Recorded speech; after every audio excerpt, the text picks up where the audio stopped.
Akshay Narayan Pareek, assistant professor sociology, government college Bundi. एक बार पुनः आपका हार्दिक स्वागत करता हूं राजकीय महाविद्यालय बूंदी के ऑफिशियल यूट्यूब चैनल में। प्यारे विद्यार्थियों, आज का ये वीडियो बीए फर्स्ट ईयर के विद्यार्थियों के लिए है, जो कि paper second Indian society Bharatiya Samaj का एक पार्ट सांस्कृतिक प्रतिमान, जो कि यूनिट फर्स्ट का एक पार्ट है। और यूनिट फर्स्ट के अंतर्गत हम लोग जब ऐतिहासिक अंतर स्थापित विविधताएँ पढ़ रहे थे, उनमें हम लोगों ने धर्म की बात की, भाषा की बात की। तो उसी प्रकार से हम लोग सांस्कृतिक प्रतिमानों की बात आज के इस वीडियो में हम लोग करेंगे और ये जानने का प्रयत्न करेंगे कि जो भारतीय संस्कृति है उसके घटक कौन कौन से हैं, भारतीय संस्कृति वास्तव में क्या है और विभिन्न घटकों के अंतर्गत भारतीय संस्कृति का विकास किस प्रकार से हुआ है। तो चलिए शुरुआत करते हैं।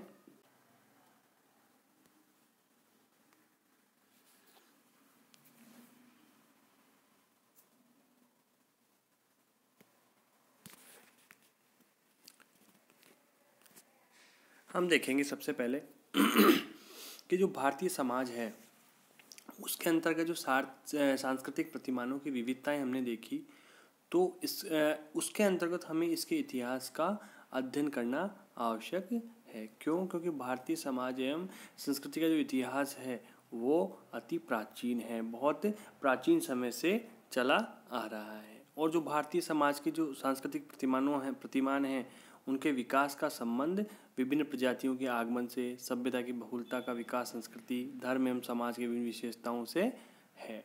तो भारत की जो सांस्कृतिक प्रतिमानों की विविधताएं हैं उनको दो दृष्टिकोण से हम लोग देख सकते हैं या दो नज़रिए से हम उनका अध्ययन कर सकते हैं। पहला, भारतीय समाज व्यवस्था में विभिन्न प्रजातियों, धर्मों, मतों, भाषाई लोगों के विभिन्न सांस्कृतिक समूह कैसे विकसित हुए। एक तो हम इस प्रकार से देख सकते हैं कि जो विभिन्न प्रजातियां हैं, धर्म हैं, मत हैं, उनके सांस्कृतिक समूह भारत में कैसे उनका विकास हुआ। और दूसरा, इनमें परस्पर सांस्कृतिक प्रतिमान या विचारधाराएं कैसे विकसित हुई और किस प्रकार से उनमें समन्वय स्थापित हुआ। कि पहला तो हम लोग ये देखेंगे कि भारतीय समाज के अंतर्गत जो इतनी विचारधाराएं, इतनी जातियां, प्रजातियां, धार्मिक धर्म, ये सभी विकसित हुए, तो ये किस प्रकार से विकसित हुए। और दूसरा, विकास होने के पश्चात जो वर्तमान तक, आधुनिक समय तक ये अपने आप को स्वयं में बांधे हुए हैं या ये कहें कि विविधता में एकता लिए हुए हैं, तो वो किस प्रकार से हुए।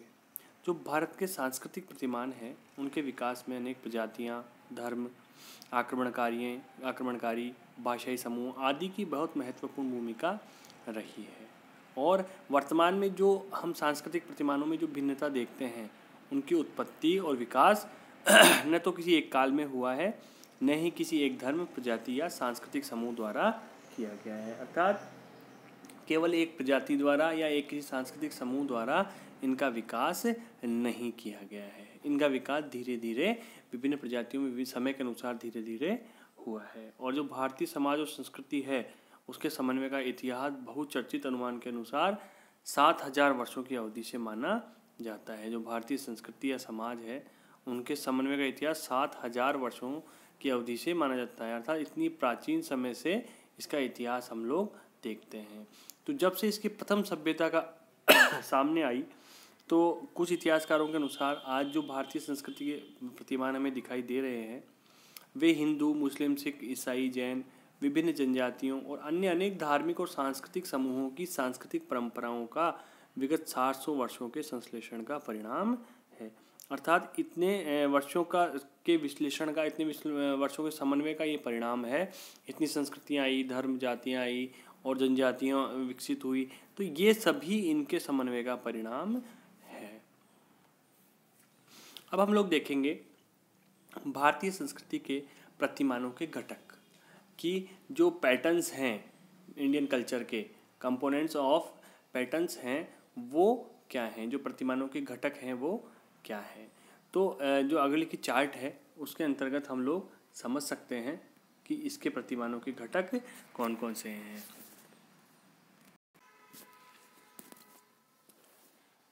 जब हम पहले घटक की बात करते हैं प्रजातियाँ।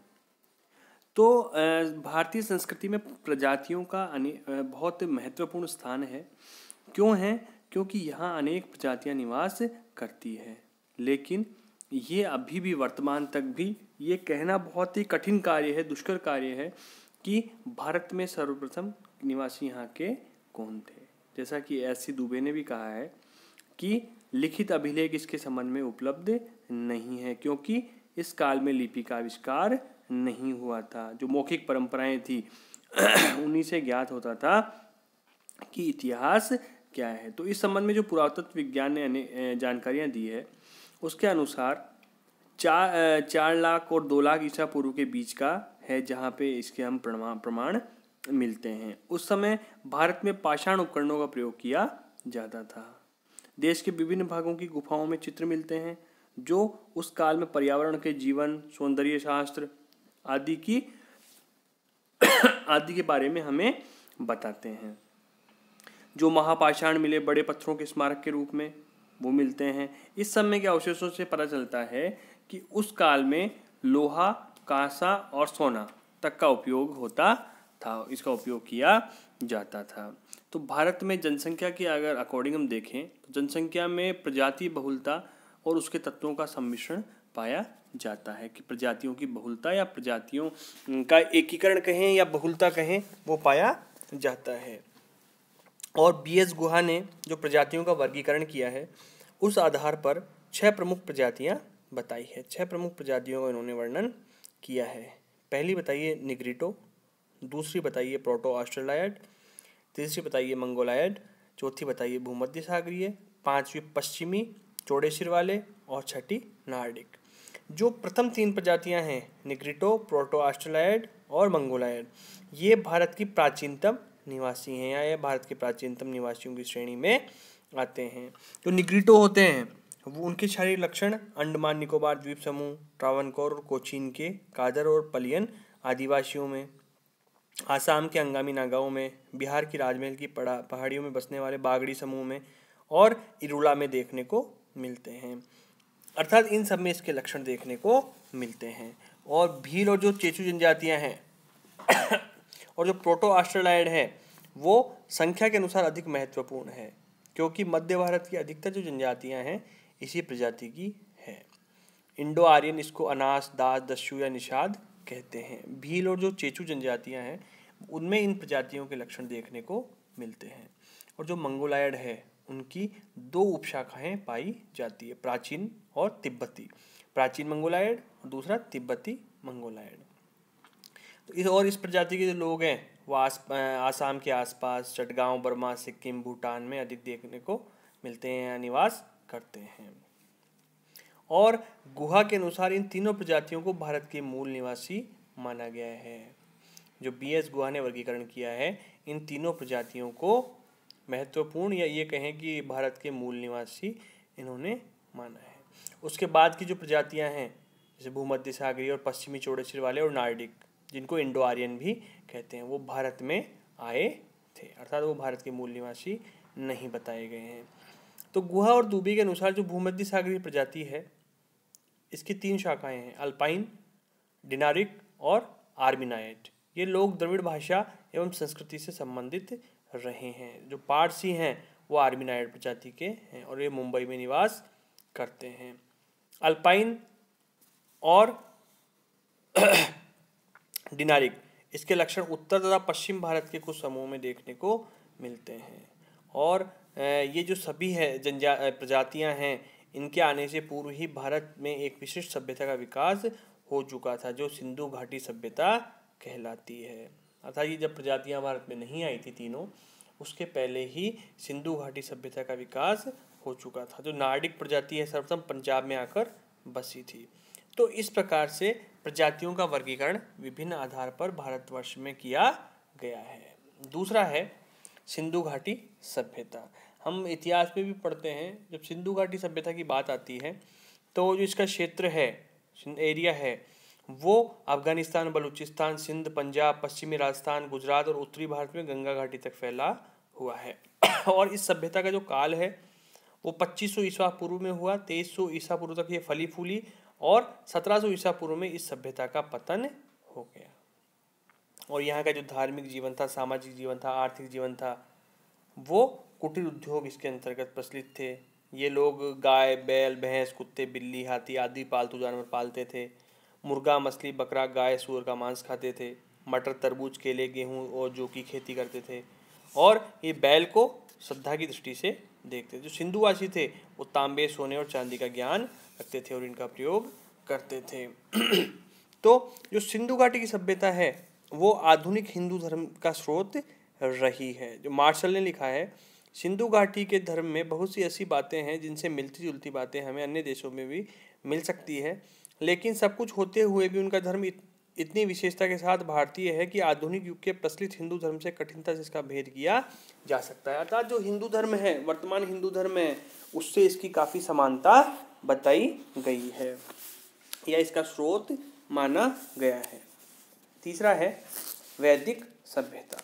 अब यदि बात करें वैदिक सभ्यता की, इसका भी भारतीय संस्कृति में योगदान रहा है। जो वैदिक सभ्यता है उसके संस्थापकों में ऋग्वेद में आर्य कहा गया है, ऋग्वेद में उनको, और बाहर से आए आर्य नवागंतुकों ने भारत के मूल निवासियों के लिए दस्यु या दास आदि शब्दों का प्रयोग किया और स्वयं के लिए आर्य का शब्द का प्रयोग किया है।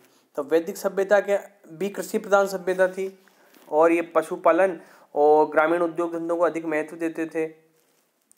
जब वैदिक सभ्यता और सिंधु घाटी सभ्यता की तुलना करते हैं तो आर.सी. मजूमदार, चौधरी और दत्ता ने सिंधु घाटी संस्कृति और आर्य सभ्यता के परस्पर संबंधों को एडवांस हिस्ट्री ऑफ इंडिया पुस्तक में लिखा है और कहा है कि ऊपरी तौर पर दोनों में बहुत अंतर है। अर्थात वैदिक और सिंधु घाटी में बहुत अंतर देखने को मिलता है। वैदिक जो आर्य थे वो ग्रामीण थे, जबकि सिंधु घाटी सभ्यता के लक्षणों के अनुसार वहाँ विकसित शहरी जीवन की सुविधाएं थी। जो वैदिक थे वो आज जो वैदिक आर्य थे वो लोहे और रक्षा शस्त्रों के बारे में जानते थे, जबकि वैदिक सभ्यता में घोड़ों की भूमिका प्रमुख थी, परंतु सिंधु घाटी में इनके अस्तित्व के बारे में शंका है। अर्थात यहाँ पे घोड़ों की भूमिका को महत्व नहीं था। दोनों सभ्यताओं में धार्मिक विश्वास और अभ्यासों के संदर्भ में भी महत्वपूर्ण अंतर थे।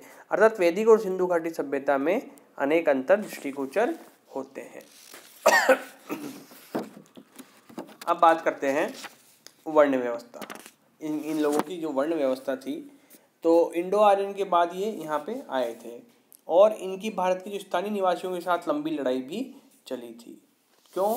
क्योंकि इन लोगों की जो धारणा थी, इंडो आर्यन के साथ शारीरिक संपर्क, अंतःभोज विवाह आदि ये नहीं करते थे। इनके सामाजिक संबंध भी नियंत्रित थे। बाद में इसके बाद में जो वर्ण व्यवस्था है या रंग प्रथा को जन्म हुआ और बाद में जाति प्रथा विकसित हुई। इस तरह से वैदिक सभ्यता में ये सब कार्य हुए। अब आता है जैन धर्म। जो भारतीय संस्कृति है उसके अध्ययन करना है तो जैन धर्म की महत्वपूर्ण भूमिका और योगदान रहा है भारतीय सांस्कृतिक प्रतिमानों में। इसका इतिहास यदि हम देखें तो जैन धर्म आर्यों के वैदिक धर्म से भी पुराना है, जिसके 23वें तीर्थंकर महावीर स्वामी हुए हैं।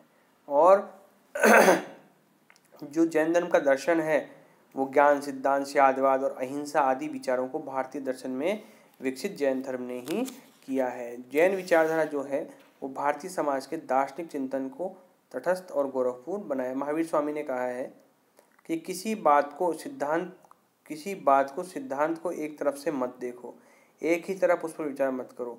तुम जो कहते हो वह सच हो सकता है, पर जो दूसरे कहते हैं वह भी सच होता है, इसलिए तुम भड़को मत, वक्ता के दृष्टिकोण से विचार करो। तो जैन धर्म का भी भारतीय सांस्कृतिक प्रतिमानों में योगदान रहा है। अगला है बौद्ध धर्म। जो बौद्ध धर्म है वो भारतीय समाज में अनेक कुरीतियों के विरुद्ध बौद्ध धर्म ने आंदोलन किया तथा शीलता, आचरण की शुद्धता, सत्य, धर्म, संयम, ब्रह्मचर्य आदि पर जोर दिया। और भारतीय समाज में 6ठी शताब्दी की ईसा पूर्व अनेक कुप्रथाएं प्रचलित थी। तो जब महात्मा बुद्ध का जन्म हुआ तो उन्होंने ज्ञान प्राप्ति के बाद यज्ञ, हवन, वर्ण भेद, जाति भेद आदि को निरर्थक बताया और समाज में अनेक सुधारों के प्रयास किए। तो जो बौद्ध धर्म है उसका भी महत्वपूर्ण योगदान रहा है। अगला है इस्लाम संस्कृति। तो जब इस्लाम की बात करते हैं तो ताराचंद लिखते हैं कि भारत का संपर्क अरब से भी अत्यंत प्राचीन है। अर्थात जो भारत का संपर्क है इस्लाम से वो अरब से भी अत्यंत प्राचीन है। पश्चिम में अरब लोगों की बस्तियां इस्लाम धर्म के उदय से पूर्व ही भी विद्यमान थी। तो इस्लाम का प्रभाव भारतीय समाज और संस्कृति पर 7वीं शताब्दी से माना जा सकता है, जब अरब के मुसलमानों ने भारत में बसना शुरू कर दिया था, और ये प्रक्रिया लगभग 1200 वर्षों से चली आ रही है। तो इस्लाम का प्रभाव भी भारतीय संस्कृति में पड़ा है, चाहे हिंदी की बात करें, हिंदी और उर्दू के समन्वय की बात करें, या भारतवर्ष में उर्दू भाषा की बात करें, या हिंदी और उर्दू के समन्वय को देखें, तो इसमें इस्लाम धर्म का महत्वपूर्ण योगदान रहा है।